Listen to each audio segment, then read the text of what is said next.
falar sobre probabilidade. Preparados? Então bora para a aula.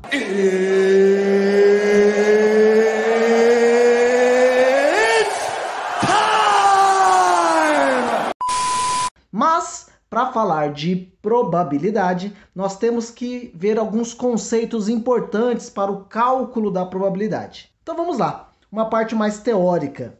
Vamos falar sobre experimento aleatório. O que é um experimento aleatório?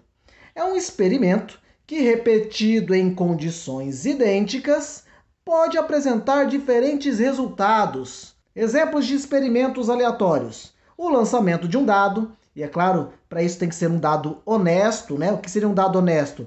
Teria todas as faces distintas de 1 a 6, né? Você não pode ter nenhuma face igual a outra. Uma moeda honesta, você não pode ter uma moeda com duas caras, tem que ser uma cara, outra coroa, né? Uma bola numa roleta, né? A retirada de uma carta de um baralho, sorteio de um número num bingo, o sorteio do nome de uma pessoa, de um objeto, tudo isso são experimentos aleatórios, ok? Espaço amostral.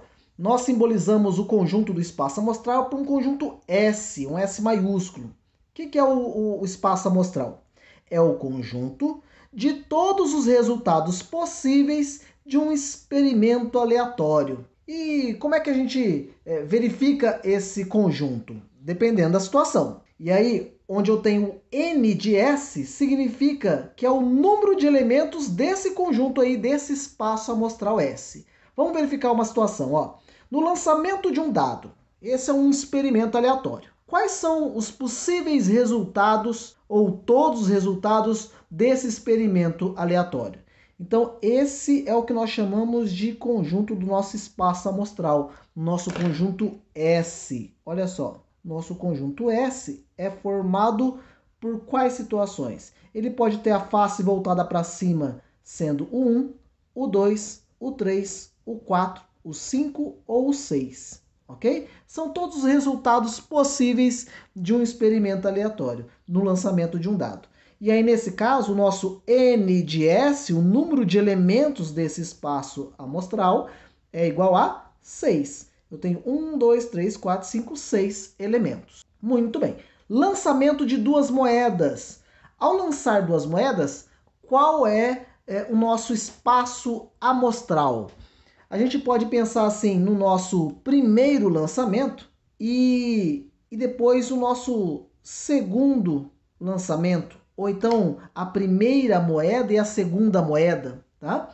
Então, a primeira moeda poderia muito bem ser cara, e eu vou representar o cara pela letra K, ou pode ser coroa, que eu vou representar pela letra C. Se ele for cara no primeira moeda, e pode ser cara na segunda moeda, ou então pode ser cara e depois coroa, ou então pode ser a primeira moeda dando coroa e depois a segunda cara, ou a primeira sendo coroa e a segunda sendo coroa também. Então olha só, eu tenho aqui a situação onde eu posso ter cara, cara, ou pode ser cara, depois coroa, ou então coroa, depois cara, ou então coroa e depois coroa. Nós chamamos isso aqui de árvore de possibilidades. Eu posso enxergar essa árvore de possibilidades como sendo uma moeda e a segunda moeda. Eu posso pensar também, dependendo da situação do enunciado, né, que você vai fazer dois lançamentos da moeda. O primeiro lançamento e aqui o segundo lançamento, né, também se enxerga aí como uma árvore de possibilidades. Então, o nosso espaço amostral, o nosso conjunto S, vai ser formado por todas essas situações aí, onde eu tenho cara, cara, depois cara, coroa, ou então pode ser coroa e depois cara, ou então coroa e a segunda coroa. Qual é o nosso N de S? O número de elementos desse espaço amostral. Eu tenho 1, 2, 3, 4 situações. Então, o nosso N de S é igual a 4. Agora que você sabe o que é um espaço, ou um experimento aleatório e um espaço amostral, o que é um evento? O evento é qualquer subconjunto de um espaço amostral. Como assim?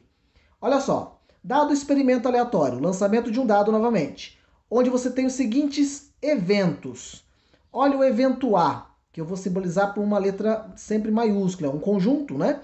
Então, o evento A é o número da face voltada para cima ser par. Então, qual que é esse evento? Já que tem que ser par, e aí eu já peguei o mesmo exemplo do espaço amostral do exemplo acima, né? Então, qual é o nosso evento da face ser par? Pode ser a face 2, pode ser 4 ou pode ser o 6. Então, o número de elementos desse meu evento A é igual a 1, 2, 3. 3 elementos. Vamos supor que eu tenho um evento B, onde o número da face voltada para cima ser divisor de 6. Então vamos relembrando alguns conceitos aí da nossa matemática básica. Divisor de 6. Dos elementos que nós temos no nosso espaço amostral, que a gente aqui bem sabe que é o 1, 2, 3, 4, 5 e o 6. Quais desses elementos são divisores de 6? Ou seja, são os elementos que dividindo o 6 dá uma divisão exata, dá resto zero, né? Então eu tenho o 1, o 1 é divisor de 6. O 2 é divisor de 6. O 3 é divisor de 6, dá para dividir o 6 e dá exato, dá resto zero. O 4 não, o 5 não, mas o próprio 6 é. 6 dividido por 6 dá 1, então o 6 também é um divisor de 6. Tá aí. Então o n de B, o número de elementos do meu evento B é igual a 4. Eu tenho 4 elementos aí. Vamos ver o outro exemplo, ó. O número da face voltada para cima ser múltiplo de 5. Vixe, Maria, o que é ser múltiplo de um número mesmo? Eu gosto de sempre comparar essa palavra múltiplo com os resultados da tabuada desse número.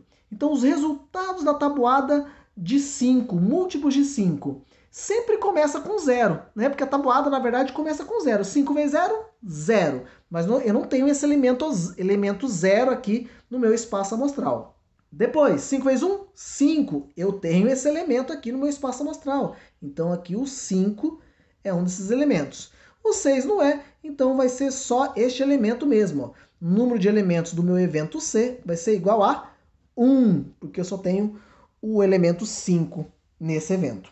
Tudo bem. Agora, no D, o evento D, o número da face voltada para cima ser múltiplo de 7.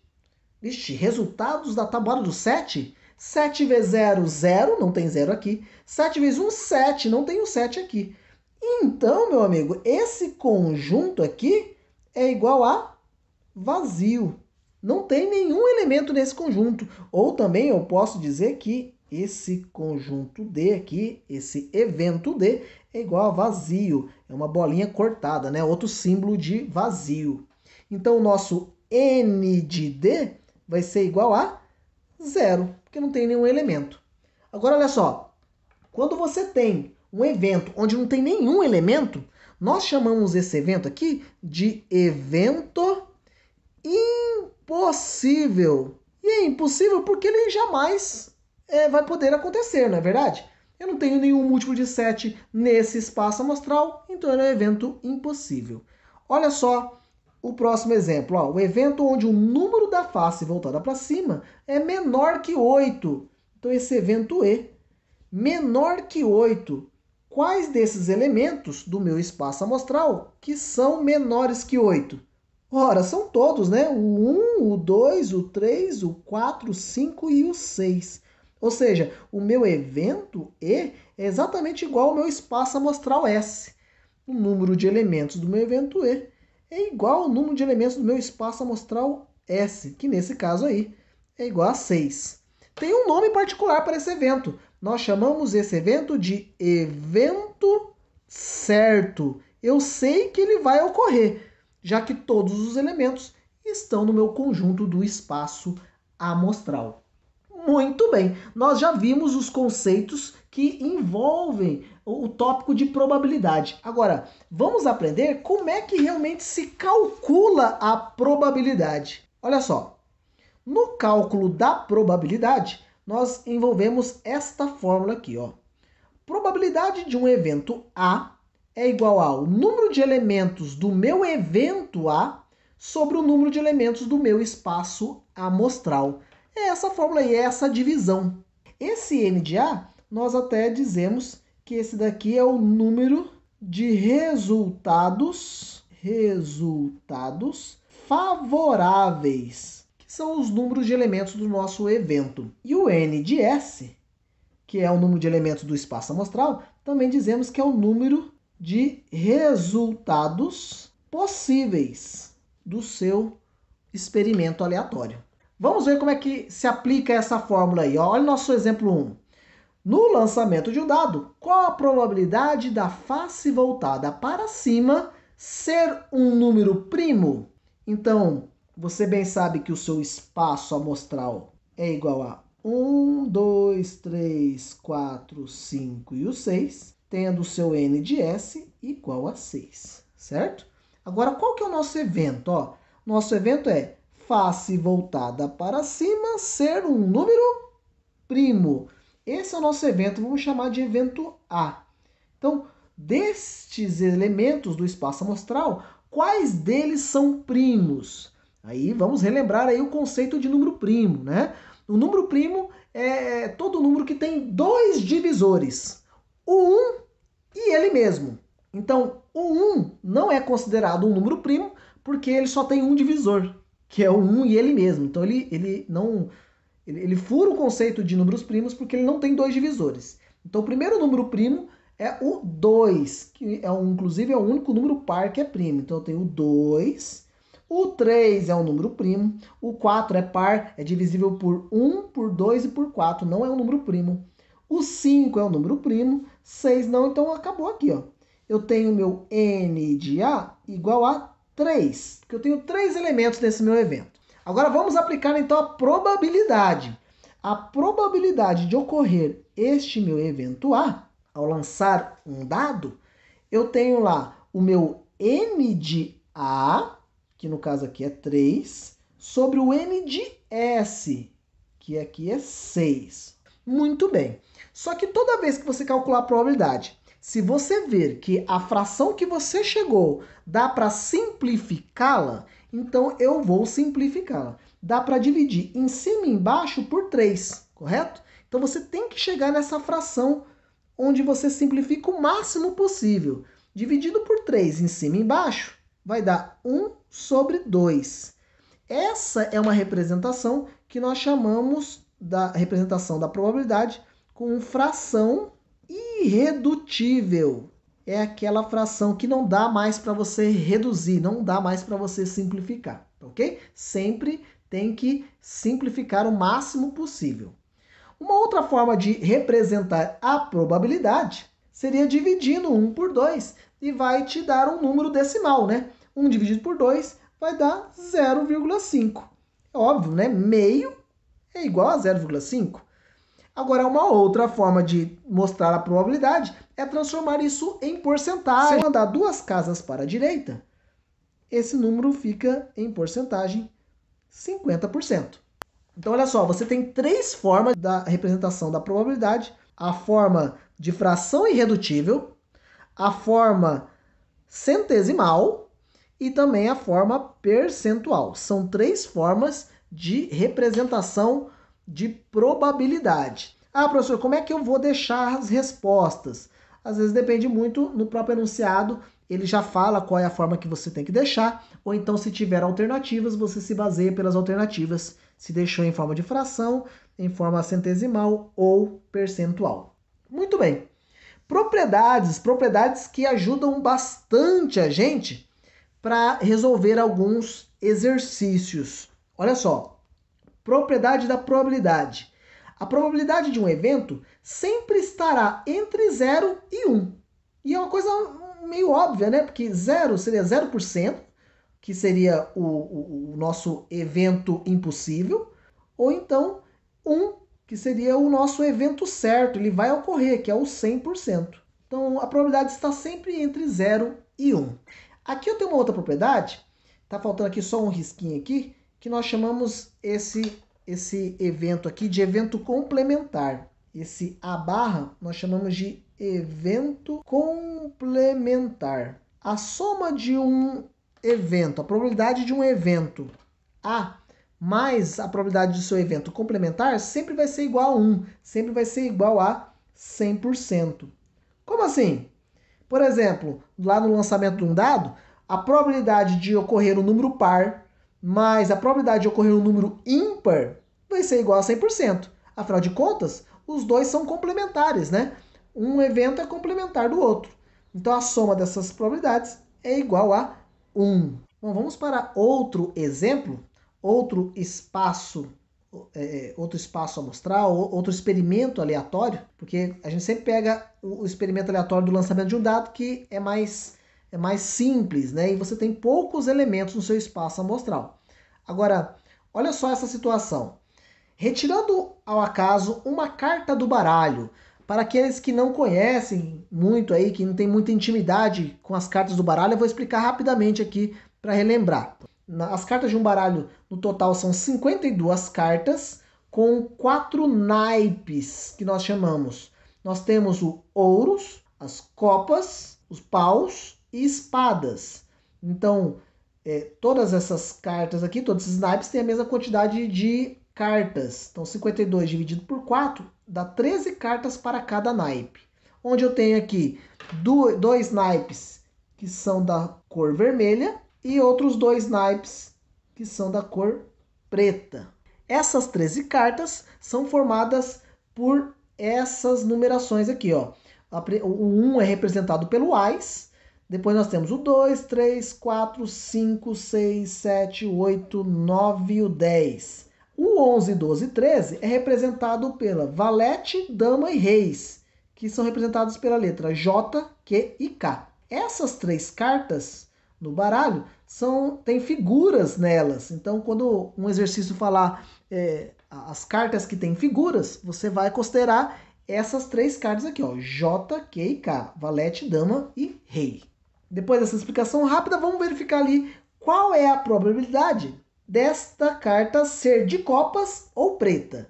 Então você retira uma carta do baralho e qual é a probabilidade desta carta ser de copas ou preta? Perceba que nós temos aqui 2 eventos, né? Aqui, ser de copas ou ser preta. No nosso conjunto do espaço amostral, como são 52 cartas, você vai ficar colocando aqui todas as cartas, os 52 elementos do seu espaço amostral. Mesmo porque, ao calcular a probabilidade, você só precisa do número de elementos desse espaço amostral. Então, vamos colocar aqui, ó, o nosso N de S. O número de elementos do nosso espaço amostral é igual a 52. São 52 cartas. Agora, o nosso evento, como são duas, eu tenho aqui, ó, o meu A, o meu evento A e o meu evento B. O nosso N de A vai ser uma carta a ser de copas. Quantas cartas de copas nós temos? Nós temos 13 cartas. Então, o N de A é 13. Quantas cartas pretas nós temos, que seria o nosso N de B? Então, seria 13 mais 13, porque eu tenho aqui a carta de paus e espadas, né? Então, são 26 cartas pretas. Perceba que nós não temos nenhuma intersecção entre esses 2 eventos. Eu não tenho nenhuma carta que é preta e é de copas. Então, como não há intersecção, o número de elementos total do seu evento seria o 13 mais o 26 para o cálculo da probabilidade. Então, nesse caso aí, eu vou calcular a probabilidade como sendo o número de elementos total aqui dos meus eventos, que é 13 mais 26, que vai dar 39. Então, fica 39 sobre o número total de cartas que nós temos, que são 52. Dá para simplificar essa fração? Ou se não dá. Eu sei que todas elas são divisíveis por 13, né? Então, se eu dividir por 13 em cima e embaixo, nós vamos ter 39 dividido por 13 vai dar 3. E 52 dividido por 13 vai dar 4. Então, tá aqui, 3/4 seria a probabilidade de você retirar uma carta do baralho e ela ser de copas ou preta. O ou na matemática, um detalhe importante que eu esqueci de falar, o ou na matemática significa soma.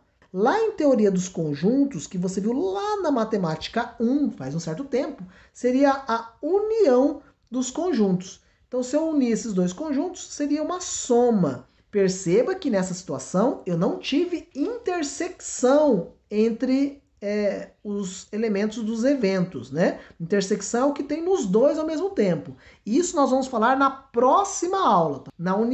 Na probabilidade da união de eventos. Se eu também dividir o valor 3 por 4, vai dar 0,75, que em forma percentual, andando duas casas para a direita, vai dar 75%. Então, a resposta pode ser 3 quartos, pode ser 0,75 ou pode ser o 75%. Muito bem. Vamos para o nosso exemplo 3. Agora o bicho vai pegar. Porque, na verdade, eu posso explorar um pouquinho mais o conceito de probabilidade, as situações, os cálculos de probabilidade envolvendo análise combinatória. É mesmo, é? Olha só esse exemplo 3, Utilizando-se apenas os algarismos 1, 2, 3, 4 e 5, formam-se todos os números possíveis de 4 algarismos. Números de 4 algarismos distintos ou não. O que significa distintos ou não? Ou seja, os algarismos, as casas, podem se repetir. Então eu vou pensar assim, esse N de S, o meu espaço amostral, e não dá para escrever também todos os números formados por 4 algarismos, né? São muitos, mas eu posso calcular o número de elementos desse espaço amostral. Vamos ver como é que funciona isso. Eu tenho 1, 2, 3, 4 casas. 4 casas representando cada algarismo, certo? E escolhe se um deles é um acaso. Qual a probabilidade dele? Vamos ver as outras situações. Primeiro, o N de S. Quantas opções eu tenho aqui para a primeira casa desse número? Eu não tenho 5 números aqui, então eu tenho 5 opções. Eu quero que você se lembre que esse 5 não é esse algarismo 5. Esses 5 são 5 opções. Seja lá qual for eu tenho utilizado nessa primeira casa, ele pode voltar a se repetir na segunda, não é? Então, na segunda casa, eu tenho quantas opções? Eu continuo tendo 5 opções. O 1, o 2, o 3, o 4 ou o 5. Na terceira casa, continuo tendo 5 opções. Na quarta casa, 5 opções. E se você multiplicar tudo isso aqui, vai dar 625. Muito bem, esse é o nosso N de S, o número de elementos do espaço amostral. Agora, se você for escolher um número ao acaso aí, qual a probabilidade deste número ter os algarismos distintos? Ou seja, ter os algarismos diferentes. Isso quer dizer distintos. Esse meu evento, vou ter que considerar as 4 casas. 1, 2, 3, 4 casas. Mas todos os algarismos têm que ser distintos. Então eu penso assim, na primeira casa, quantas opções eu tenho? Eu tenho 5 opções. Seja lá qual for o algarismo que eu escolhi para essa primeira casa, vamos supor que eu utilizei o 2. Me sobraram quantas opções para a próxima casa? 1, 2, 3, 4. Então eu tenho 4 opções. Seja lá que eu tenha escolhido para essa casa, eu ignoro 1. Sobraram quantas opções para a terceira casa aqui? Então sobraram 3 algarismos. Eu utilizei qualquer um, me sobraram 2 opções. Eu posso muito bem multiplicar esses valores aí, o que vai nos dar 2 vezes 3, 6, 6 vezes 4, 24, e 24 vezes 5, 120. Eu quero calcular a probabilidade, certo? Então, a probabilidade de ocorrer esse evento A. Eu poderia muito bem pegar aqui, 120 sobre os 625. Aí eu teria um maior trabalho para ter que ficar simplificando e tal, né? Mas eu não vou fazer isso não. Olha o que eu vou fazer. Eu vou continuar deixando aqui a multiplicação de 5 vezes 4 vezes 3 vezes 2. E embaixo 5 vezes 5 vezes 5 vezes 5.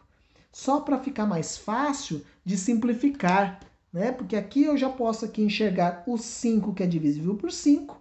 Aqui esses outros fatores não dá para simplificar com de baixo. Então agora sim é só multiplicar. 2 vezes 3, 6. 6 vezes 4 dá 24. Então é 24 sobre 5 vezes 5 vezes 5, 125. Assim eu tenho a certeza aqui que não dá para simplificar mais. Já está na minha fração irredutível. Tá aqui. Essa é a probabilidade de escolhermos um número com 4 algarismos distintos. Muito bem, vamos ver agora a situação onde eu quero saber a probabilidade desse número ser um número ímpar. Vamos ver o nosso N de A aqui. Vamos chamar de B, então? Vamos botar aqui N de B. Esse evento B ter 4 algarismos, mas esse número tem que ser ímpar. Se o número tem que ser ímpar, ele tem que terminar com um algarismo ímpar. É assim que a gente identifica o número ímpar, não é? Então eu tenho essa restrição, vou começar por ela. Quantas opções então eu tenho para esta última casa? Então quantos algarismos ímpares eu tenho aqui entre 1, 2, 3, 4 e 5? Pode ser o 1, o 3 ou o 5, não é verdade? Então eu tenho 3 opções. 3 opções. Quais são essas opções? O 1, o 3 ou o 5. Ele não falou nada sobre ter algarismos distintos. Então, quantas opções eu tenho na primeira casa? Eu continuo tendo 5, depois 5, depois 5. Muito bem. Se eu multiplicar todos esses valores, eu vou ter alguma coisa grande aí que eu não quero saber. Sabe por quê? Porque eu vou fazer a mesma coisa que no item anterior. Ó. A probabilidade de ocorrer o evento B será 5 vezes 5 vezes 5 vezes 3 sobre 5 vezes 5 vezes 5 vezes 5, que simplificando, me sobrou apenas o 3/5. Tá aqui. Essa é a probabilidade. Tá joia? Vamos para aí o nosso último exemplo envolvendo aí análise combinatória. Vamos lembrar alguns conceitos.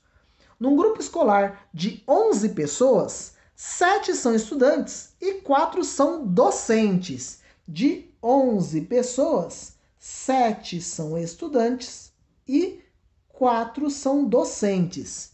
Escolhem-se aleatoriamente 5 pessoas desse grupo para formar uma comissão. Formar uma comissão é formar um grupo. Essa comissão, esse grupo, a ordem importa? Se eu escolher lá o elemento A, B e C, ou o elemento B, C e A, não é o mesmo grupo? Essa ordem importa? Não. Se essa ordem não importa, então a gente vai utilizar o conceito de combinação.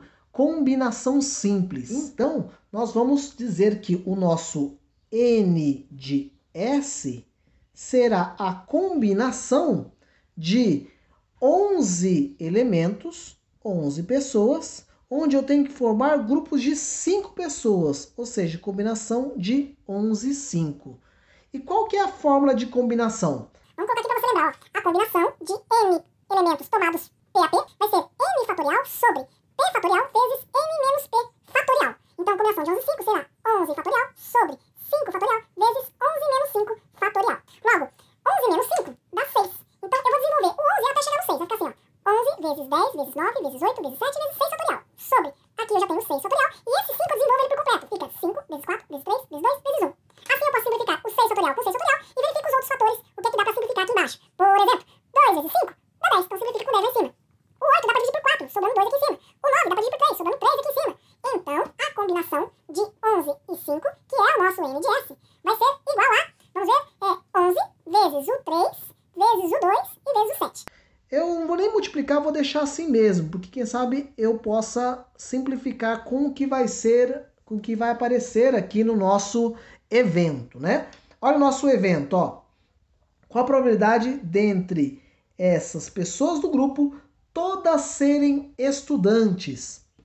Todas serem estudantes significa que as 5 pessoas do grupo são estudantes. Ou seja, o N de A será a combinação de 7 estudantes, onde eu escolho 5. Então seria 7 fatorial sobre 5 fatorial vezes 7 menos o 5 fatorial. O que nos dá 7 fatorial sobre 5 fatorial vezes 2 fatorial. Vou desenvolver o 7 até chegar no 5 que está mais próximo a ele. 7 vezes 6 vezes 5 fatorial sobre 5 fatorial e o 2 a gente desenvolve por completo. 2 vezes 1. Vamos simplificar o 5 fatorial com 5 fatorial. O 6 dividido por 2 me sobra 3.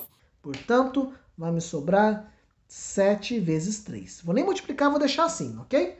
Porque a probabilidade de ocorrer esse evento A vai ser igual a N de A, que é o 7 vezes 3, sobre o nosso N de S, tá? Que é o 11 vezes 3 vezes 2 vezes 7. Olha como fica fácil você enxergar quem você vai simplificar lá, ó. O 7 com 7, o 3 com 3. O que sobrou aqui no numerador, sobrou 1 sobre o 11 vezes 2, que dá 22. Então, a probabilidade seria 1 para 22. Muito bem. E qual a probabilidade de, entre as pessoas do grupo, 2 serem docentes? Bom, se o grupo de 5 pessoas, ele quer formar grupos de 5, onde 2 são docentes, então 3 serão o quê? Estudantes. Esse é o nosso N de A. Seria a combinação onde eu tenho 4 docentes. De 4 docentes, eu tenho que escolher 2. E, o E na matemática é a multiplicação, de 7 estudantes, eu tenho que escolher 3. Ou seja, combinação de 7 estudantes, eu tenho que escolher 3. Esse vai ser o nosso N de A. Então, nossa probabilidade será essa multiplicação, combinação de 4 e 2. E aí eu vou facilitar para você.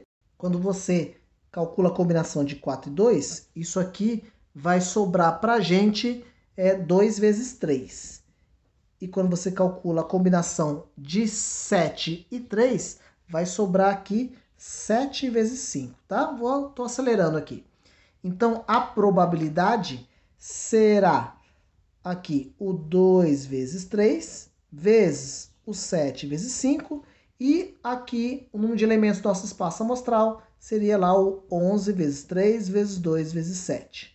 Assim dá para simplificar o 2 com 2, o 3 com o 3 e o 7 com o 7, sobrando apenas o 5 sobre 11. Tá aí. Essa aqui é a probabilidade de escolher um grupo com 2 docentes e, obviamente, 3 estudantes. Tá joia? Relembrando aí conceitos de análise combinatória para o cálculo de probabilidade. Beleza? Valeu? Agora é contigo. Abraços e até!